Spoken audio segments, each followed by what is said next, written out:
Thank you all. This is a short story. It's called Cookie and George. The first George was my sister's age, 2 years older than me. His sister Missy was in my class. They lived down the street in a house that backed up the creek that gave the town its name. So from day one, I knew who he was. He was forever the tallest guy on the block. Everyone tried to get him to play basketball, but he never went out for a team. He played at recess and PE, but that's all. He'd rather draw pictures. It's a game, guys. It's just hearts or foursquare or risk. Coach wants to make it a war. Who needs that? Even in art class where he was really good, he never entered competitions. He was always George, never anything else. No, that's not quite right, because once I heard some guys talking about, hey, there's Georgie the queer. I looked away real quick, but I heard the coach laughing too. Even back then, when I didn't know nothing, I knew enough not to care about stuff like that. Who cares what people like? They were jerks, I knew that much. The second George was George only to his teachers. To the rest of the universe, from his 7th birthday on, we called him Cookie, because that was the word that enticed him from a dead perfect but rapidly airless old refrigerator that he had climbed into during hide and seek on his 7th birthday. The word likely saved his life. As life does on occasion imitate art, Cookie was one sweet kid. He was adored by all, little kids, dogs, big kids, teachers, mothers, the whole town. Being nothing but himself, he charmed. George, the elder, and my sister graduated on schedule as Missy and Cookie and I finished our sophomore year. George's mother, who worked in the dry cleaning place, urged him to go to college, but he said, nah, not now anyway. I'd go if I had a reason, but right now I'd just be taking up desk space.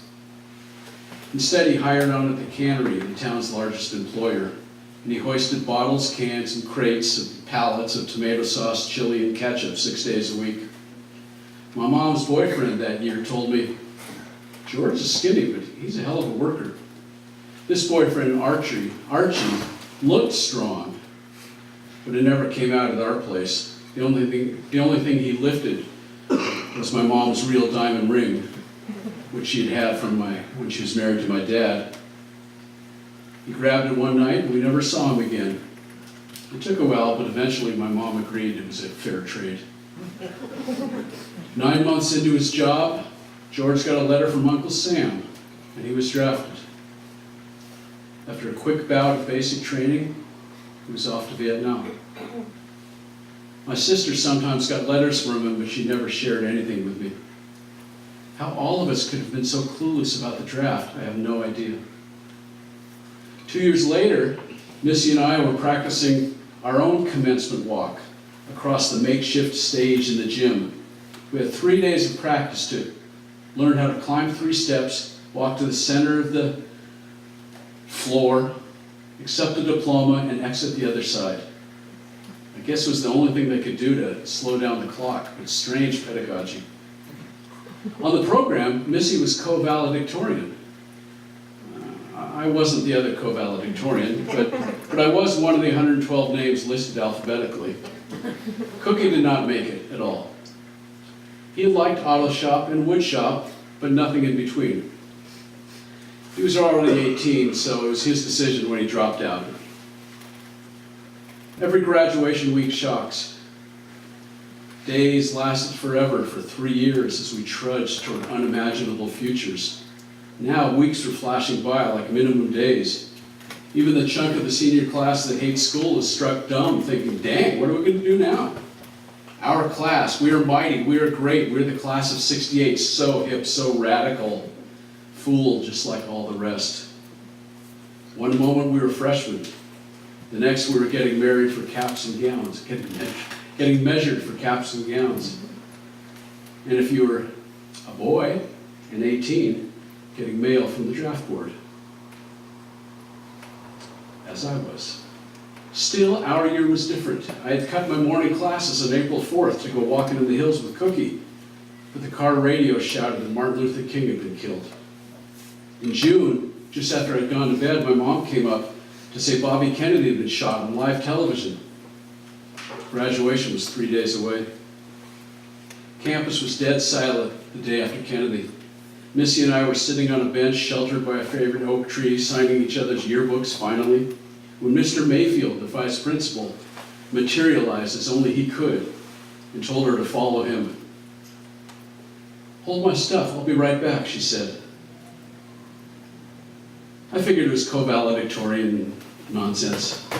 I didn't see her for 2 hours, but when I did, she still had my yearbook, but she also had the knowledge that her brother George was dead. Had been dead for a week. Died a hero, Mayfield and the Army guy kept saying, as if there was nothing else they could think of to say. Missy and her mother, who had been driven to school in the Army car, clutched each other on Mayfield's mock leather couch, portraits of championship football teams grinning down on them. She skipped this graduation, skipped her speech. Cookie said he'd be there, be in the front row. But he wasn't. He wasn't even at the parties after graduation. Sometime the next morning, his mom phoned me. She was crying and said, Cookie had called at 9 o'clock last night, as if the time of the call was the most important thing. And then she said, he joined the Marines yesterday. He's already gone. In March, on a steaming Sunday afternoon, Cookie stepped off a path someone else had chosen, walked onto a mine, and exploded. My sister swore off boys and started calling herself George. She moved to Canada and says she's never coming back, and so far she hasn't. I went to work at the cannery, and my paycheck, plus her brother's death benefit, that's a weird-ass term. Death benefit put Missy through the university. I overdid it once at work and got a nasty hernia, but the damn thing kept me out of the Army. Missy's got 2 degrees, but I tell her she can't be so smart because she's still with me. I'm lucky. And lucky beats smart 6 ways from Sunday. She designs playgrounds and I build them, and we do okay. One guy who works for me is from Vietnam. He told me they call it the American War. I'd never thought of that. Last spring, we went to Washington, D.C. for the first time. It's been a while since the fall of Saigon, followed soon by the fall of Richard Nixon. The young men are almost always marching and shooting and dying in the name of something.